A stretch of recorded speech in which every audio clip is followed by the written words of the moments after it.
going to be a combined role, the general manager role. So we're still can't talk specifically about everything because we're still working through HR with some of these hires. We'll give you guys information as soon as we have it. It'll be hopefully sooner rather than later. But it'll be a general manager, kind of chief strategist type role, where we'll certainly be heavily involved in the recruiting and then the strategy of the putting the team together and how all of the parts and pieces fit together.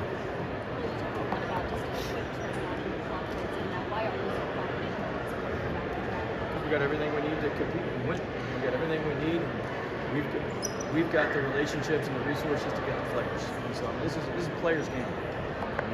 It's the horse, it's not the jockey. All right, you're only as good as the players.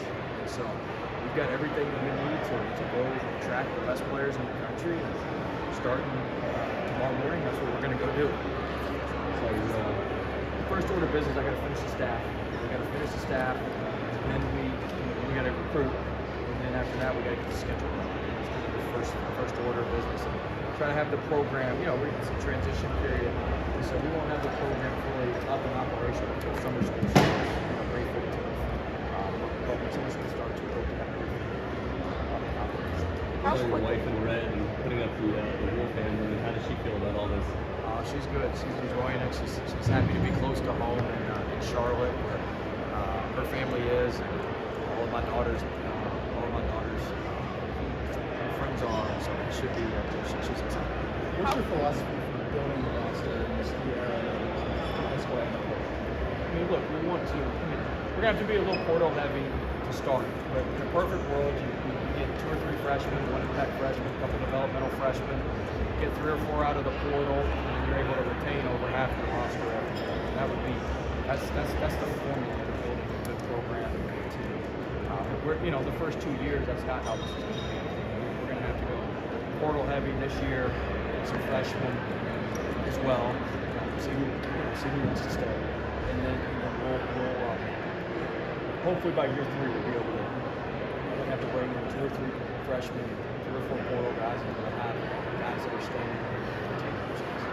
How quickly do you think do you hope to get your staff set? I mean, look, we got to work through HR, so there's some different processes. And, we're a big state university governed by a state system, so it's not like you just snap your fingers and people are hired. So look, we'll have a shell of the staff set hopefully by later this week, early next week, and then I would say after the Final Four, we'll have the I'd say the middle of April. We should have the full staff close to complete. Yeah, a lot of people want to know Amir Khan going to be joining you here. Look, we've spoken with Amir, and I love Amir to death. So we want to do what's best for Amir. What's best for Amir is to come to NC State. That's what we'll do. What's best, he's never been out of Louisiana. So he's from Lake Charles, Louisiana. He went to high school. He went to McNeese. Louisiana's different now. It's hard to get those guys to roll out of there sometimes. So look, we'll see. I'm here to help Amir. He's awesome. He volunteered for us for 2 years, and he's been phenomenal. And so, if he wants to come to NC State, he certainly can. If he needs my help going somewhere else, we'll certainly help him with that too. Are there any specific stipulations regarding revenue share and NIL spend? No, we just spoke about it. I mean, look, in this thing, it's about trust. And like I said, that's another one. I mean, who told me what we had in NIL and revenue share, and I get here and we got more than they told me we had. So I mean, it was under. I was on the plane yesterday and talking about it. That's not exactly what they said in a good way. I think that look, we're going to be competitive. Are we going to have the most? No, that's not what we need. We got to be competitive, and then that's on me to spend it properly and to allocate the resources. And a general manager to allocate the resources to properly. That's what we're going to do. And as a follow-up to that, the one pack and ale collective had a 600+ members in the past 2 weeks. It's more than 4 runs, more positive series.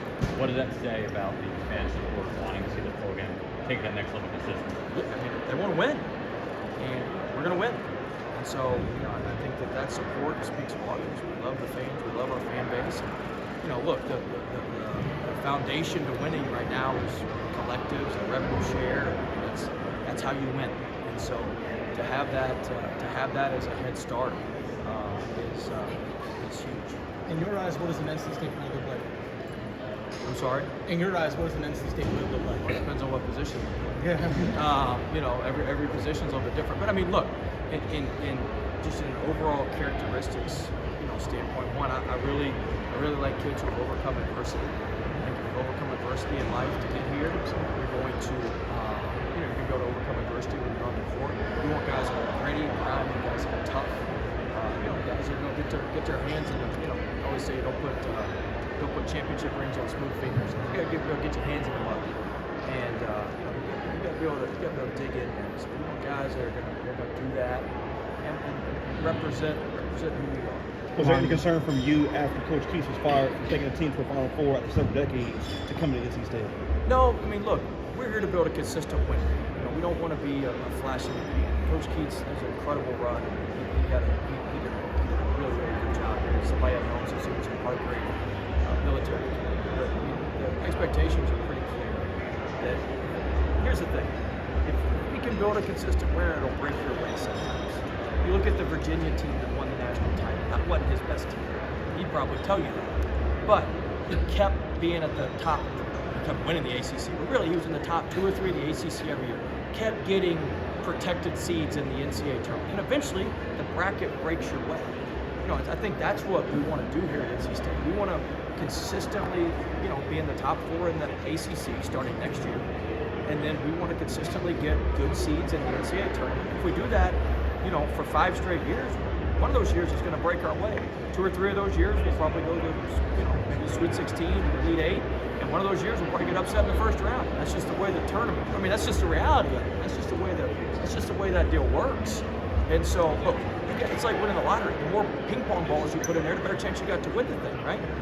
And so, we're trying to continually put deposits in there where we're competing at that level. And, eventually it'll happen. So my charge is to build a consistent program, a consistent winner that is not reliant on crazy runs and that sort of thing. We need to be consistently and reliably top position.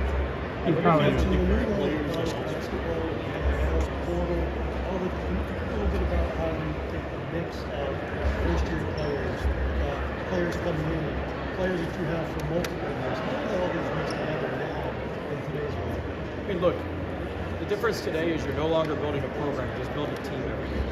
So you just got to build the best team you have, and then turn around and try to keep as many of those guys, and then go build the next best team you can the next year around the guys that you're able to build on this year. So it's just continually trying to build the best team. That's what it is. And we've got a formula. We've got